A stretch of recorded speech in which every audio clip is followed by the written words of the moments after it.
veterans and the military personnel have a reputation for finding novel solutions to wicked problems. 1 in 50 people out there is neurodivergent, and the unemployment rate can be as high as 70%. What made us successful in the past is not going to be enough to make us successful in the future. Our world's changing too rapidly.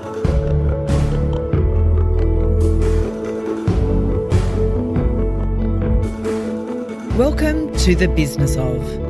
I'm your host, Emma Russo, and this leadership podcast is brought to you by the Australian Graduate School of Management at UNSW Business School.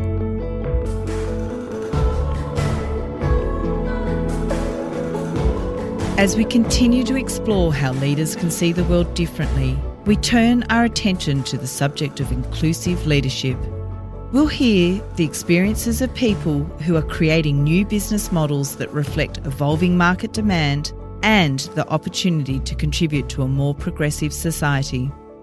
To successfully lead an organisation or business, it's important to have access to a wide range of perspectives.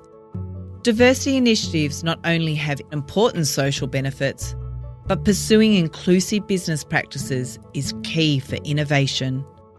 For this episode, I'm joined by Professor Nick Wailes, Director AGSM and Deputy Dean at the UNSW Business School. Nick shares his perspective on how leaders can adopt a more inclusive mindset. We'll also hear from Belinda Sheehan, Senior Managing Consultant and Manager of the Neurodiversity Program at IBM. Also in this episode, I speak to Quentin Masson, CEO at Wandering Warriors, an organisation providing support to returning Special Forces personnel.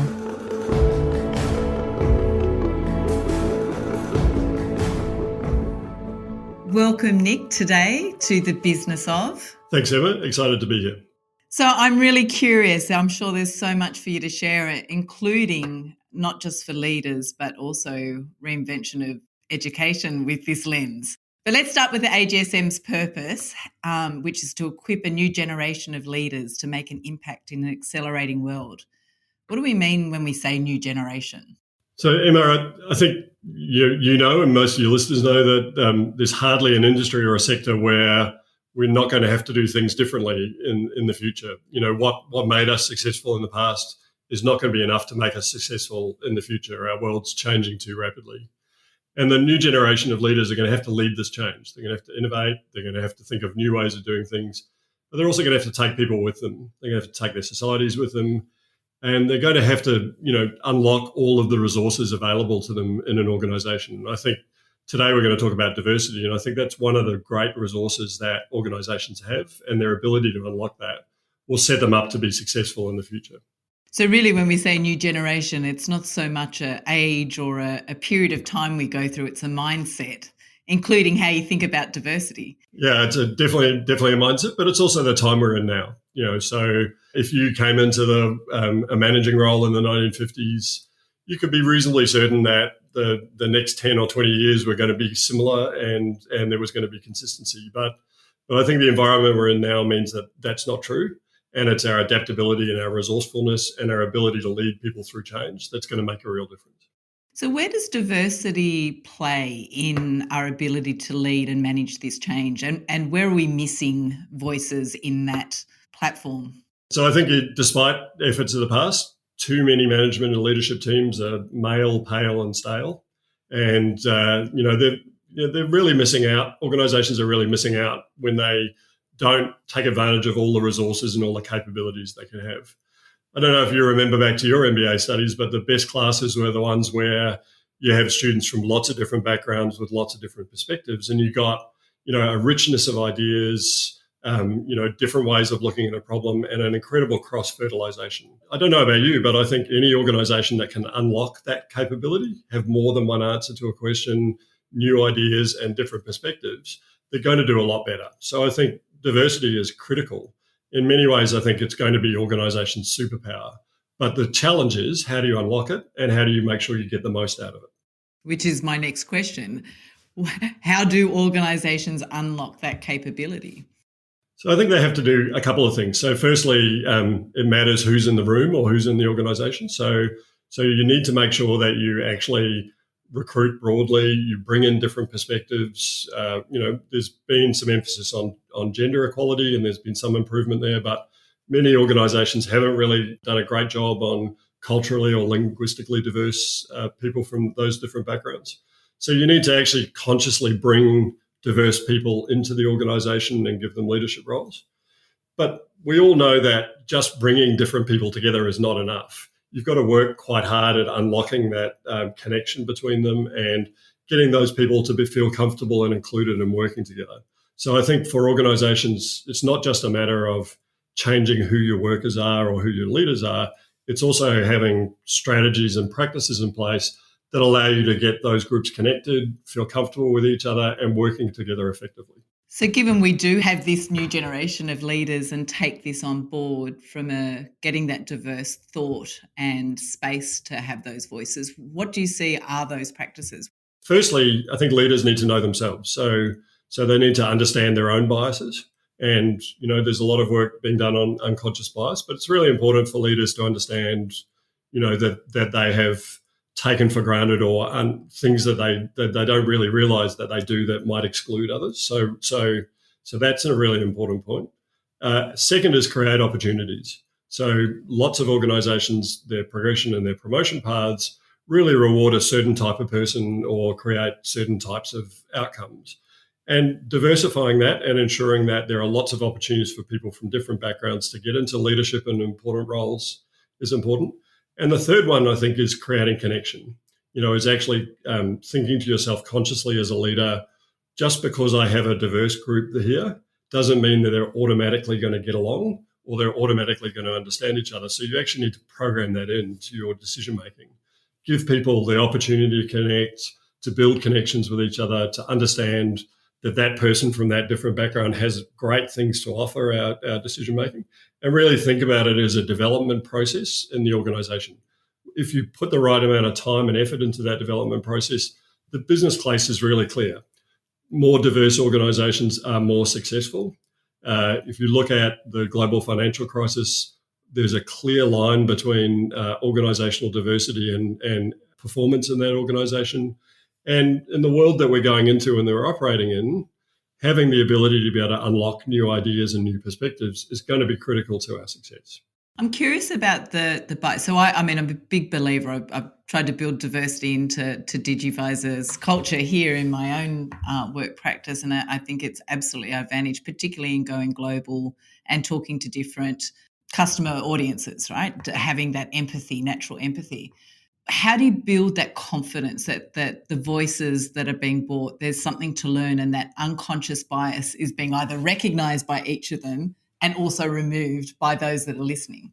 I think one of the most interesting experiments that I saw was run by Deloitte, where they had their senior partners and they set up reverse mentoring with young, technology savvy hires into their business. And they knew they needed to shift their senior partners' technology capabilities. And the way to do that was to partner them with young hires. But, the real benefit they got out of that was not just the technology skills transfer, but was helping those partners understand this new generation of consumers and the new generation of decision makers. So that was an example of where you can use a specific program or a specific way of doing things to build those connections and build those bridges. So I think the challenge is, how do you bring that older generation's perspective in and show the value of it to your younger workforce? And that means, as a leader, you have to craft that situation.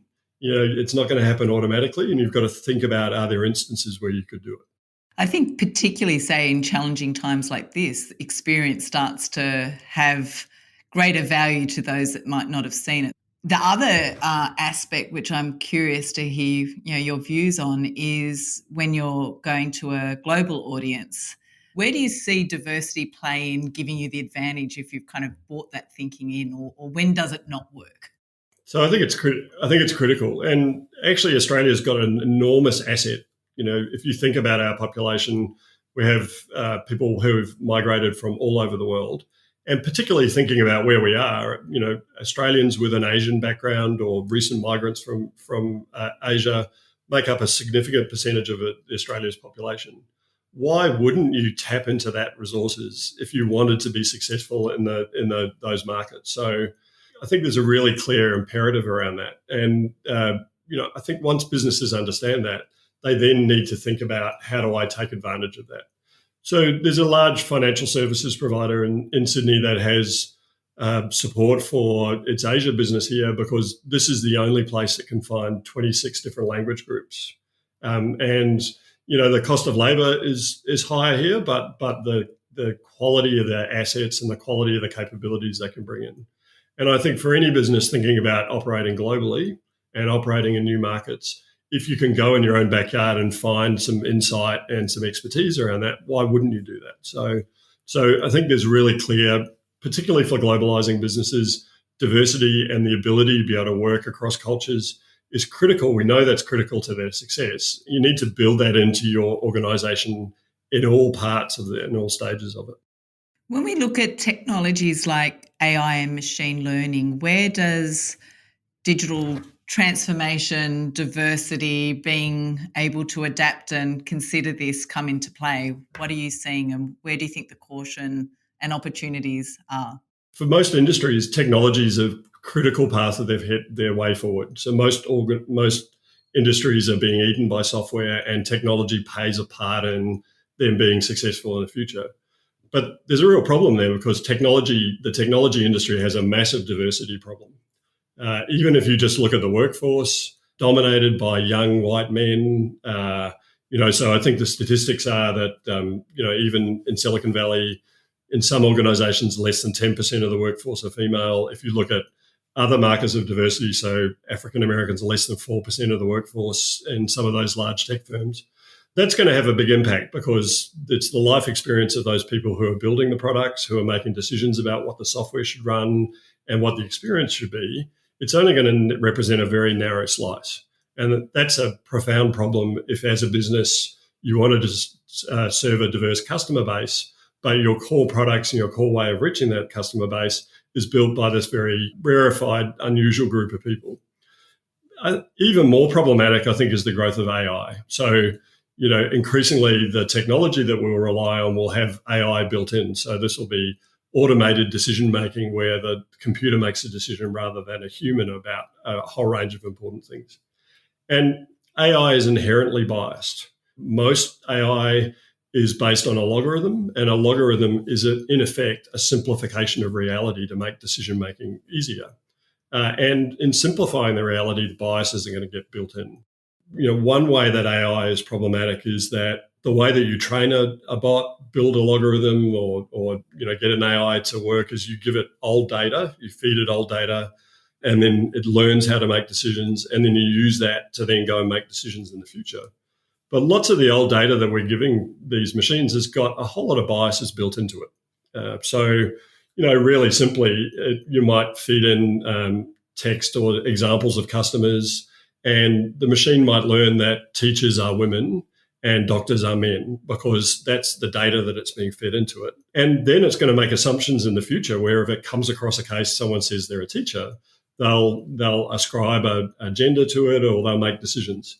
And these systems, their influence is profound. So they will determine whether we get a job, whether we get a loan, whether we get an insurance policy, how we're going to be treated as a customer, all these sort of things. And they have this inherent bias built into them. And we need to think very carefully about that and what we can do about managing that.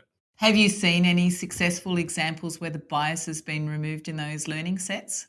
There are some examples, and I think the important thing is that organisations that are aware of this are actually ensuring that they have processes in place to take out bias. So they run testing, they'll retrain, and they'll run a whole series of critical incident reports so that they're aware that bias is built in. Lots of these things are quite privately held, building a bot and those type of things. So it's hard to find examples of that. There are high-profile examples where Google, for example, has had to pull facial recognition software because, it clearly had bias built into it, and they realised. But, I think for all of us, we're going to have to think in business when we're thinking about these incredibly powerful tools, we're going to have to think about what are the strategies we're going to put in place to manage that bias and ensure that it doesn't derail our business or produce terrible outcomes. Part of that's going to be transparency, actually being clear about where we're using AI, how we're training it, and so that people can look at it and externally audit it so that they can raise questions if there are problems. So I'm curious in the role of education, which I feel like I can ask you, right? What does the future of education look like when you're needing to build in this kind of ethical, diversity, unbiased thinking, but also highly adaptable to this change, needing that balanced reflection of thought? What are you thinking about and what has to happen? Two ways to think about that. So one is what's the content of education and what's in our curriculum. And I think the really positive development over the last 15 years and something that I hope will continue to develop is a movement away from just technical knowledge to getting people to think about the broader context in which they make decisions. It's not enough to be able to solve an equation or come up with a clever solution to something. It's also about thinking about how that solution will play out in a real world where there's multiple stakeholders and lots of complexity and those type of things. So in our education, and I see this across a lot of management education, there's just a movement away from that narrow technical knowledge to a broader contextualized knowledge. And that then brings in important considerations about what's the social impact of the types of things that I'm considering, what's the sustainability impacts, how does that set the business up for the long term? All of these type of questions need to be raised. And from being in business that you don't just get to make a financial decision. You make a business decision, which has got multiple layers, and you always have to be thinking about these things. So that shift, I think, is really positive because it's equipping people to make better decisions in the real world and to be more effective leaders. The second change, which I think is incredibly positive, is how more diverse our classroom is and the backgrounds of the people that are coming into our programs. Long gone are the days where MBA classes are mainly people from banks and consulting and resource industries. We now have people from a really broad set of sectors, from startups, from not-for-profit, for-purpose organisations, from fast-growing technology firms, from banks, and all those other areas. And it's actually that diversity, the range of different experiences and the range of different perspectives that people have, that's incredibly valuable education experience. We all know that, you can learn a lot from your industry by looking at adjacent industries and what's going on there. And seeing how that might play out in your industry, whether it's disruption or those type of things. The education now, we're actually bringing all of those experiences together so you get insight into lots of different perspectives. And I think, it makes the classroom a great place to teach in, but it's a fantastic learning environment and a big improvement on what might have been there 20 years ago. What steps would you recommend to a leadership team or to an individual leader to check their bias or ensure that the environment or culture they're building is diverse right from the outset? So I think, something that's critical to our programs, and I think it's important in all leadership, is self-awareness. So really first and foremost investing in an understanding about what you're good at and your areas for development. And there's lots of different ways of doing that. But, I think that all good leaders are people who are always working on themselves in some way or other. They've got an area that they want to get better at or a strength that they want to build on. So I think that sort of mindset is a critical foundation. I think a second thing is, really actively seeking feedback in your organization. So not sitting in your office and making decisions, but engaging with people, getting feedback, and really building that into how you think about your organization. And then it's the behaviors you signal. So if you're really clear yourself that some decision you made or something you did exhibited bias, is calling yourself out. If you do that as a leader in your organization, then gives other people permission to do that as well. So I think these are things that are inherent to good leadership, that self-reflection, feedback, and behaving and walking the talk that you want. But I think now they're becoming even more critical. Nick, thank you so much for your time today. I feel like I've learned a lot. I feel there's probably questions to build into 360-degree feedback to really get that feedback at all levels. Well, thank you, Emma. It's been a pleasure. Thank you. This is The Business of, a podcast looking at what it means to do well and do good in the world of business. Some fascinating insight there from Nick Wailes, as well as some practical advice for how we as leaders can unlock new perspectives and a richness of ideas within our organisations. Belinda Sheehan manages the Neurodiversity program at IBM. She shares her insights into the organisational and societal benefits of programs designed to tap into the unique benefits of neurodiversity. I hope you enjoy our conversation.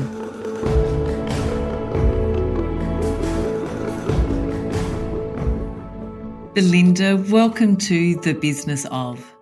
Yeah, thanks, Emma. It's fantastic to be here. It's a topic I'm very passionate about, so I'm very happy to share. I'm really curious to hear, how has diversity changed at IBM over the past 22 years that you've been there? So in my 22 years, I have been seeing a huge amount of changes because IBM has a long history of diversity and inclusion. It's been going for over 100 years. What I have seen, I suppose, the small change that I've seen is now that we're also encompassing neurodiversity. And when I'm talking about neurodiversity, that's where the concept where neurological differences are to be recognised and respected like any other human variation. And these differences we're talking about are autism, dyslexia, ADHD, and a few others. So that's the change in the journey for IBM. So we've got that long history, and now we've just extended it into neurodiversity. So before I dig deeper into the program and learnings, and you've led this in particular, I'm curious, do you see this as something for technology and technology helping neurodiverse people, play to their strengths, or is this something universal? So in terms of roles for people who are neurodivergent, they would be encompassing many different roles, not just technology. As I've seen people who are neurodivergent being able to be successful in the arts and in music and even in the trades. So I think that's, we shouldn't just pigeonhole them just into technology. Definitely we've had an advantage, but that's only one small part. Well, let's unlock that advantage. Mm-hmm. So tell me more about the program that you've been running since 2016. So our neurodiversity program in IBM is a global program. So I'm working with global leaders in other countries to expand out to our hiring of neurodivergent people. In terms of the way we started here in Australia, because that's of particular importance to us, and that's the part that I'm running, is that we started in 2018 and we were partnered with Specialist Stern. Specialist Stern are a third party dedicated to help source, assess and ongoing support of people autistic people into the workforce. And they've been doing this around the world for the last 15 years. So we partnered with them, and last year we did our sourcing and assessment, and we brought 10 people on into IBM. So our 10 new colleagues are in things like SAP developer, blockchain developer, cloud engineer. We've got testers and also automation specialists. So again, understanding their skills, understanding their interests, and actually looking at what their knowledge is and aptitude and placing them in those roles accordingly. So it's been a great journey. What are some of the outcomes that have happened since they've been placed? We have seen, some huge things that are happening in terms of some of the characteristics that neurodivergent people are known for is attention to detail, unique problem solving, thinking outside the box, dedication and huge focus. Now we've seen all of those things. So we've got people in automation coming up with unique ideas to solve the problems that our clients are facing. I was hearing from the team leads that they just could not get enough work to this person because they were just powering through the work, just dedicated. And only recently in this week I was talking to one of the leads, and he said, he's got a couple of people in his team doing 2 different roles and they're doing a great job. And that's because they've got this huge focus. So we are seeing the benefits are for the client. What did you have to teach, or how did you bring this across your colleagues so that they could understand those benefits and to bring this program alive?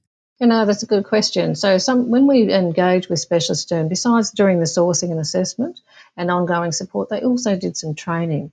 So our first cohort here for Australia, so we dedicated some training for all of the 450 people that are in Ballarat.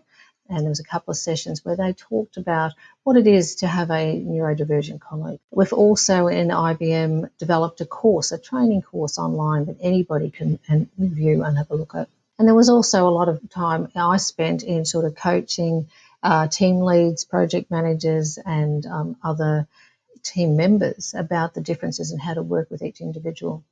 The other interesting thing that we also found was as we were sharing the stories and talking about what we were doing, so many people came out and shared their story about their son or their daughter or their sibling or a niece and a nephew. So there was a lot of sharing of those stories. And even as I was placing people in different roles in different teams, people continually to share their story.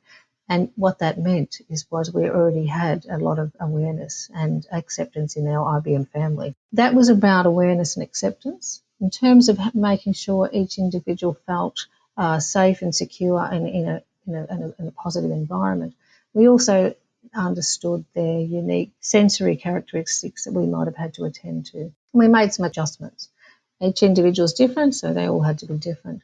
And some of the things we did was we purchased really good noise-cancelling headphones for people with the sensory of sound. We created quiet spaces where they could work, and we balanced it out with some work at home. We also had some people that were a bit challenged in communication styles. Now, that's one of the a trait that is associated with autism, that social skills, having that social anxiety. And for this particular individual, he found it very difficult to communicate verbally. So we just coached his team and he would use the chat. So he would maybe have a WebEx or a Zoom like this, but he wouldn't be on the Zoom and he would just chat in the chat and ask his questions there. But the great thing now is we've seen over this last year, so it's just over a year anniversary when they started, he's now being able to, he's able to talk on calls and talk to people. So he's come a long way in his 1 year. So they're sort of the things that we did in terms of helping people settle in after they started.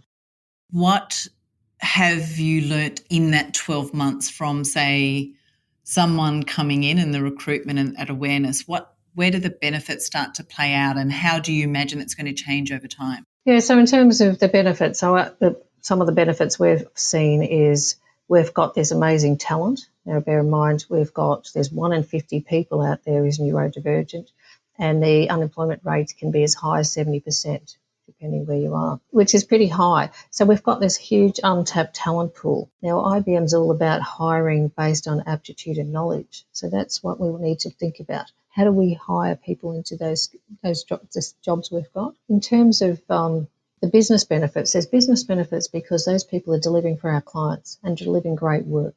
And the other benefits we have is besides the client and the business, we're also seeing the team benefit because our managers who are managing these people are starting to think differently about how do I get the most out of each individual. And that's where it's important. We want to foster an environment where everyone thrives. And that's not just our neurodivergent colleagues, that's everyone. So as we manage and work towards it, that's how we'll end up achieving that goal. And as we know, if everybody's thriving, you've got a high-performing team, and high-performing teams mean great results for our clients. So if you were giving advice to an organisation around launching a similar program, what advice would you give them? What's the right way to approach this? What are the must-haves and the things that you would recommend? Yeah, now there's quite a few. I think it's important to partner with someone like Specialist Stern so you're getting the right advice and some professional advice because there is some changes. And I think that we need to think, have the awareness and the acceptance will come from awareness. We need to think differently how we interview. Now, at IBM are looking at that now and looking to change the way we interview so we don't exclude people who are neurodivergent. We need to think differently. So other organisations need to start looking at the way they hire, see if they can change the model they have, partner with someone like Specialist Stern so they can help with sourcing and assessment. And it's all about finding the right person who's got the right skills for your role. So I think that's important. And Belinda, if we take that further, what do we need to know about if they are the right person, that we've got that right match and we're open to that, for these organisations? How do we help make sure the candidate is also ready and integrating? So there's two parts. I think that's why it's good to partner with someone like Specialist Stern because they've got a comprehensive program about how do we source and assess. And some of these individuals, one of our new colleagues, he'd applied for over 100 jobs and wasn't able to get any job.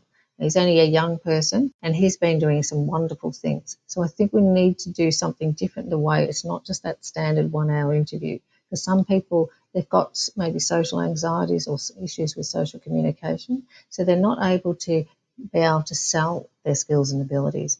That's why a program like with Specialist Stern allows them to demonstrate them. So that's where the difference is. I think then there's also, you need to make sure there's some people who are aware and understanding, so they know how to make sure that we get the most out of each individual. Because at the start, there's a little bit of, like most people coming into a new job, there's a lot to understand. You've got to understand the politics. You've got to make sure they've got a buddy and a mentor.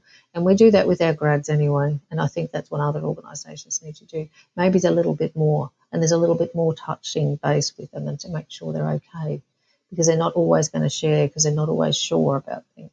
One example we had is one of our young men, he just feels like he's not doing good enough. And until they sort of done enough of the work, and then they start to grow their own confidence. And we had that at the start with a couple of the others, and they came in at a little bit different times. But one person now is one of their key testers, whereas the other young man is just so conscious, he just wants to do it 100% right. But yeah, so I think at the very start, you just need some sort of gentle and supportive environment to make sure they succeed. So where do you see your program going for the next 12 months or 24 months, taking the learnings so far?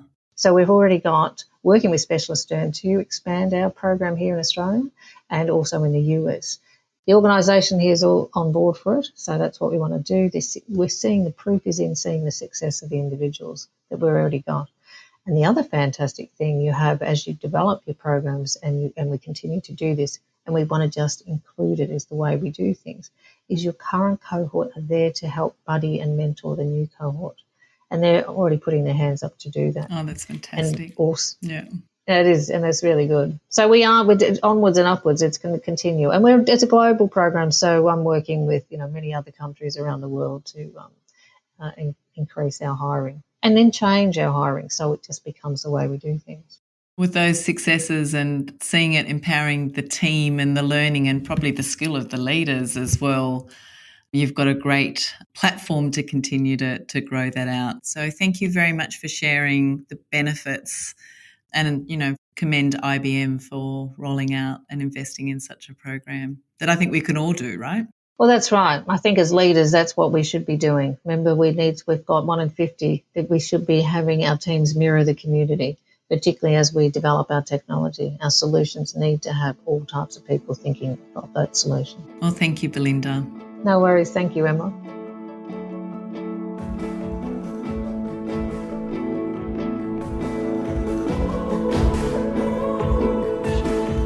This podcast is brought to you by the Australian Graduate School of Management at UNSW Business School. It's an amazing initiative from IBM. I loved how Belinda really reinforced the point that neurodiverse people needn't be pigeonholed into technology. There's a broad range of skills that can be applied to arts, music and many other fields. It's important that other organisations think about how to get these initiatives and practices, recognising the benefits of neurodivergent thinking, off the ground. My final guest today is Quentin Masson, CEO at Wandering Warriors. Quentin speaks to the value veterans can bring to corporate life and how military personnel can diversify your hiring efforts and introduce powerful skill sets to your organisation.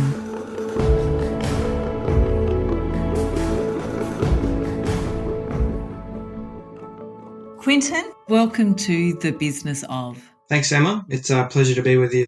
Can you provide an overview of Wandering Warriors and your work supporting veterans transitioning back into the civilian life? Wandering Warriors has been around now for about 7 years. It's a national veterans charity. It's almost entirely run by volunteers nationally across Australia. And our primary focus is on education, mentoring, respite, and a range of other services that support veterans as they transition out of the military into civilian life. And we're really trying to give them the tools and education to support that transition and making sure that the families are supported throughout the process. For those who might not be aware, what are those challenges that face veterans when they're transitioning back? Oh, look, every individual is very different. And depending on the background, the circumstances of every single veteran, they all need individual an approach and support. Some people don't need any support whatsoever and are quite able to transition back out and may already have a range of business interests or other skills that they had prior to joining the military. But others that have served for a long period of time, ranging from 5, 10, 15, 20, 30 years, sometimes transitioning back into civilian life, leaving the network that is really solid and is really been a mainstay for their entire military career, leaving that network can sometimes be very daunting.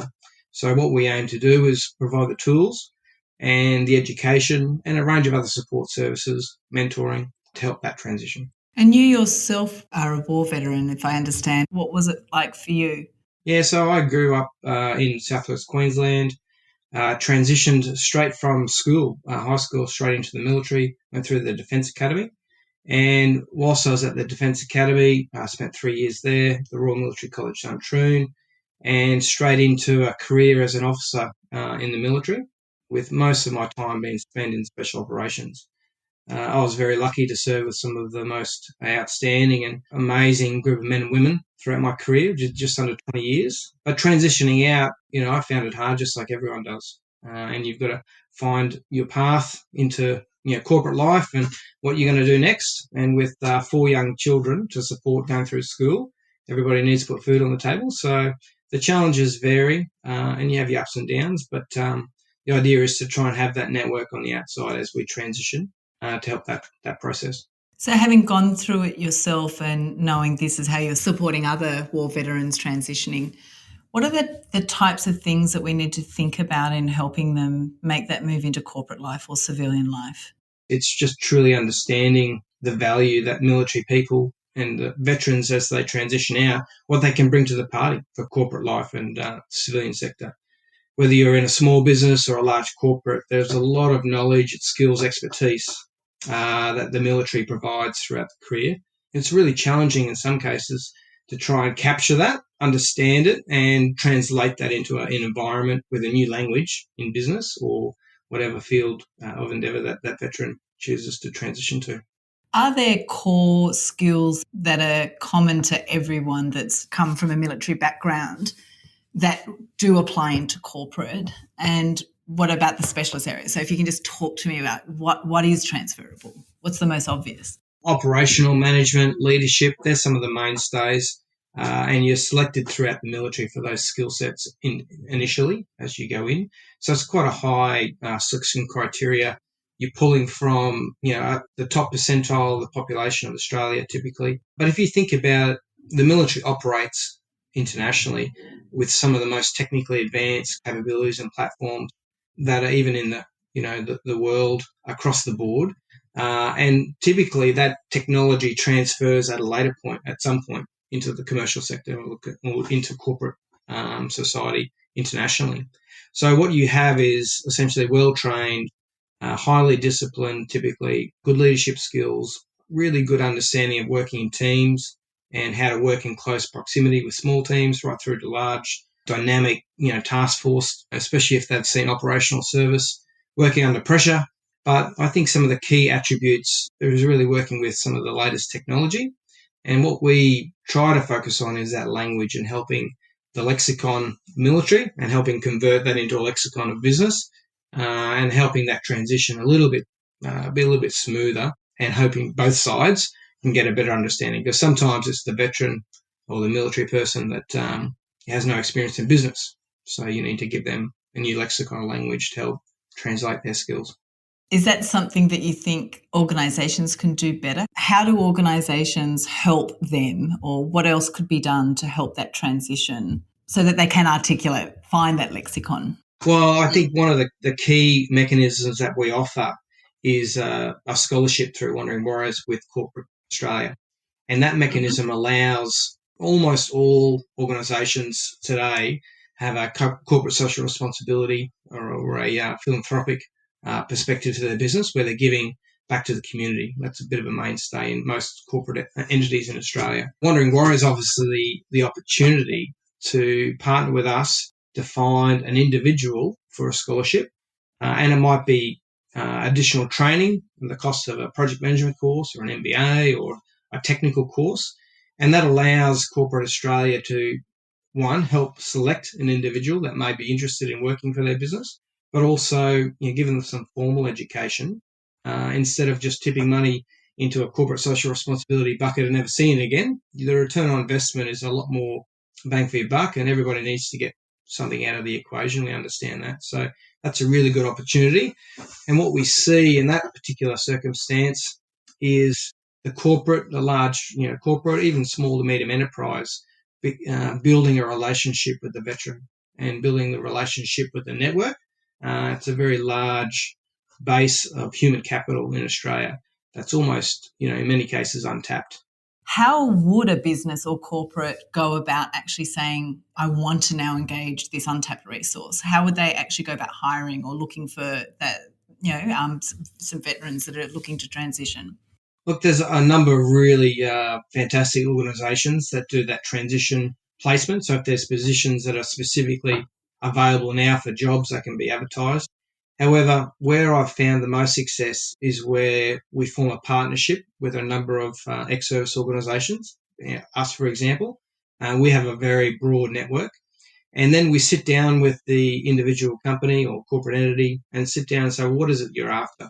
Are you looking for an executive? Are you looking for some sort of technical expertise? And once we understand exactly where the human capital deficit is, we can then tailor a targeted approach within the veteran community. So if you say that you're looking for somebody who's cyber, IT background, project management, we know where in defence within that network to then go and approach people that are on the transitioning out path already within that particular space. And then I think it's trying to capture that veteran population and make it attractive for them to look at a business that they may not have seen before and a pathway. And sometimes we set up long channel pathways where over a number of years it's a series of courses, education pathways, but at the same time they've got a full-time job. They may be studying part-time, or it may be a more reduced period where they want an MBA completed within 16 months, for example. Have you got some examples of some great transitions? Yeah, sure. So we've had quite a number of people go through our scholarship program and across a range of training institutions, universities nationally. First, it was Christmas Eve. I was on holidays with the family and I got a call from the Australian Graduate School of Management, UNSW, and they found that there was a particular MBA scholarship. We put out a message over the Christmas holidays, and a month later, that individual, had literally started the program and is doing, really, really well. And I spoke to that particular individual who was a veteran, had done multiple tours to Afghanistan, was a senior NCO, a sergeant, and basically has been told his 20-year career was coming to an end. And he was sitting there at home looking, scratching his head, trying to work out what he was going to do. And then all of a sudden, this opportunity came up, and now he's got a pathway to a completely new approach to how he's going to put food on the table, which is the fundamental, but more so, a sense of self-worth and direction. That's a great example.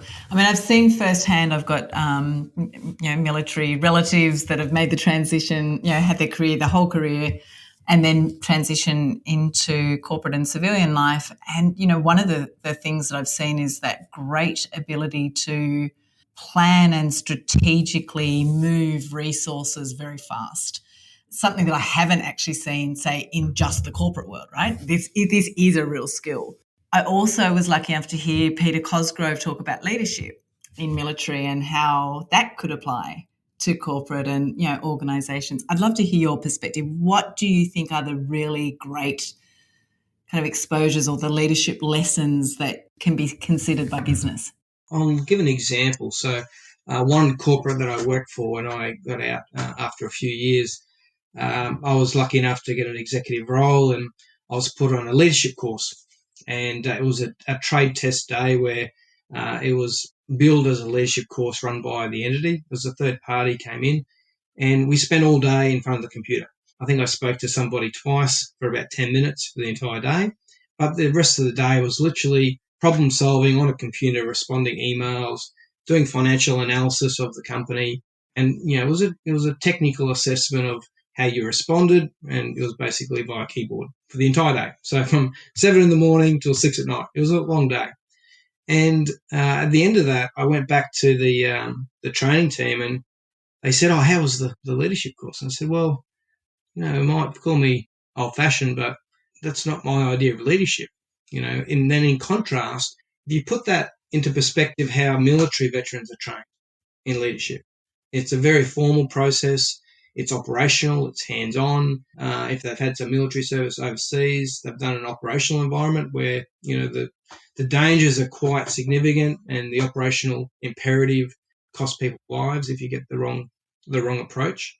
So I think in terms of what military veterans can offer corporate, typically you'll get, unless you're into really specific trades, typically you'll get somebody who has got a great general overview and a good operational understanding of many different skill sets. And if they haven't done it in the military, they've probably heard about it, or they've got a good sense and overarching view of how to pull together really complex tasks and understanding the challenges in delivering that, especially if they've sought operational service. But leadership in particular, I think having done that overseas in teams and actually delivered it, that's one of the strongest attributes, I think, that particularly Australian veterans, because we treat every single individual, airman, sailor, military, army personnel across the board, soldier, as individual leaders, and they're taught leadership formally the entire way throughout the spectrum. Some of the Australian veterans and the military personnel have a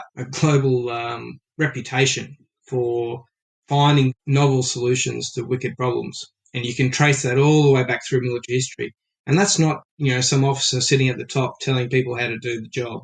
It's ingenuity and innovation and thinking and pushing down that directive intent to the lowest levels to get the best solution. So that comes from careful planning, making sure that everyone in the team has a clear understanding of the intent why you're there in the first place, because no plan survives, first contact, as they say in the military, and no plan in corporate life that I've seen goes to plan. And in many cases, a lot of corporate entities I've worked for actually don't do any planning. It's very reactionary. And the planning that does occur is more one-dimensional.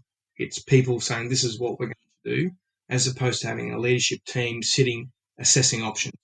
So as soon as you make a decision as an executive leader, as part of a broader leadership team, you're essentially discounting a range of options that you may not have already considered.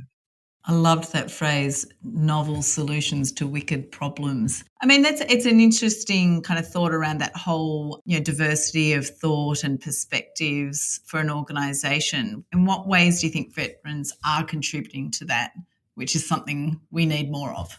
Yeah, I really think across the board, the ability for small teams to pull expertise from individuals where the expertise lies and remove the layers. So if you think about a corporate entity with a very large leadership team, and then there's several layers before you actually get down to the people, it could be 10 layers, even more in large corporates, before the actual person doing the job is actually pulling the lever, or actually doing the job on the ground in the factory floor, or doing the actual task that the company is asked or being paid for. So where I think military veterans have a little bit more background and a little bit more insight is that they've done a lot of those operational tasks. They've dug holes. Everybody digs a hole. Everybody does all those mundane tasks that when you join, and they may have not done them for 20 years or 10 years, but they've done them. So they do have an insight. And a lot of those operational activities, I think, one, having the ability to have insight all the way up and down the span of command and control, being able to communicate effectively up and down the chain, I think that's another really good attribute. And as a leader or as a manager in either organisation, listening to your people, because very rarely do you, as a leader, have the answer. And you sometimes be quite surprised by you might think you have the answer, but in my experience, if you ask the question and you're willing to listen, you'll often be surprised. Would you like to see more of corporate Australia help veterans wanting to make that change, maybe as early thinking about what that transition could be, or practical help like you talked about? Like, where are all the different ways they could support you, your organisation? There's a number of mechanisms. The first one is where a corporate entity or a large commercial organisation or a small, medium enterprise decides to sponsor a veteran or provide a scholarship. And that can be with any training institution in Australia. We have a straight pass-through, so the money comes to us. We have that under MOU with the corporate entity. They get a tax write-off because we're a fully registered charity. We pass that money straight through to the training institution, and then we go through a series of candidate selection processes, which then allows the university, the charity Wandering Warriors, and also the entity, the corporate entity, to jointly select who will be awarded that scholarship. And each one's different. So if the scholarship is awarded by the corporate entity and they want to offer a job at the same time, that's where we've seen some of the most success. The second is whereby the charity itself, so Wandering Warriors, provides the scholarship. Or the third mechanism is the training institution or university, such as AGSM, provides the scholarship free of charge.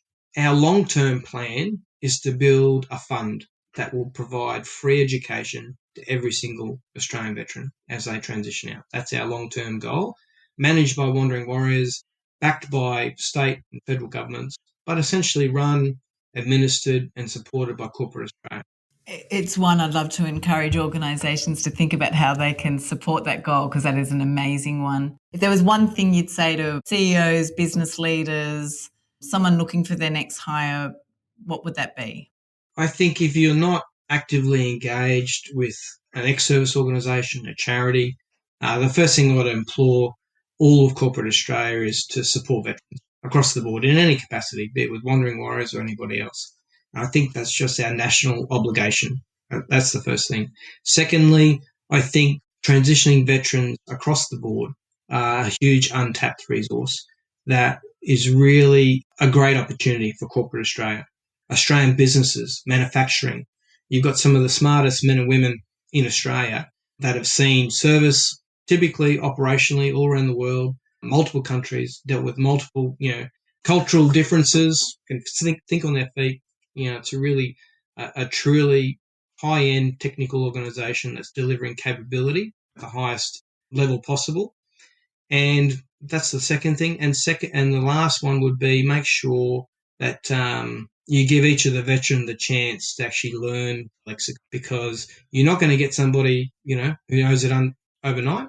But the lexicon of business is challenging at the best of times for people who've been in it for all their life. But somebody who's been in the military, give them a little bit of slack and think about it as a journey. Think about it as a pathway to success, and you won't be disappointed. I guarantee you that. Quentin, I want to thank you for your time today. There's so much opportunity for businesses to unlock what is going to be a growing demand and, as you said, an untapped opportunity. Thank you for your time today on The Business of. Thanks, Emma. I really appreciate the opportunity today to discuss all the opportunities, as you said, that the veteran community can provide corporate Australia. And in closing, thank you very much to yourself, the team, and also AGSM for the partnership, the ongoing support. And we at Wandering Warriors really appreciate your ongoing commitment to the veteran community. So thank you very much. The Business of is brought to you by the Australian Graduate School of Management at UNSW Business School. That really opened my eyes up to have Quentin share the opportunity for business to incorporate these amazing veterans who are bringing so much experience in operational management, technological skills and leadership to bring them into the workforce.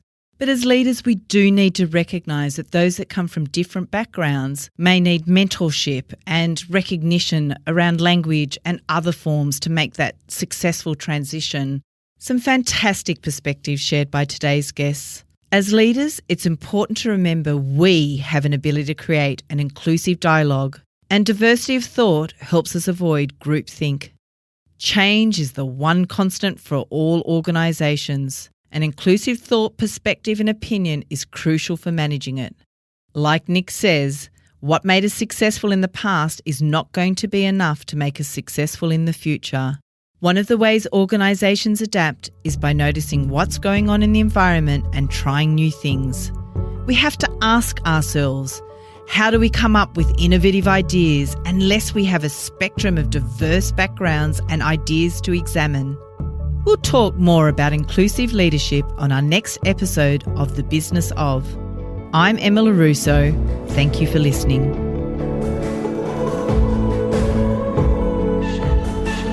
If you've enjoyed this episode of the podcast and want to hear more, search for The Business of on your favourite podcast app and subscribe.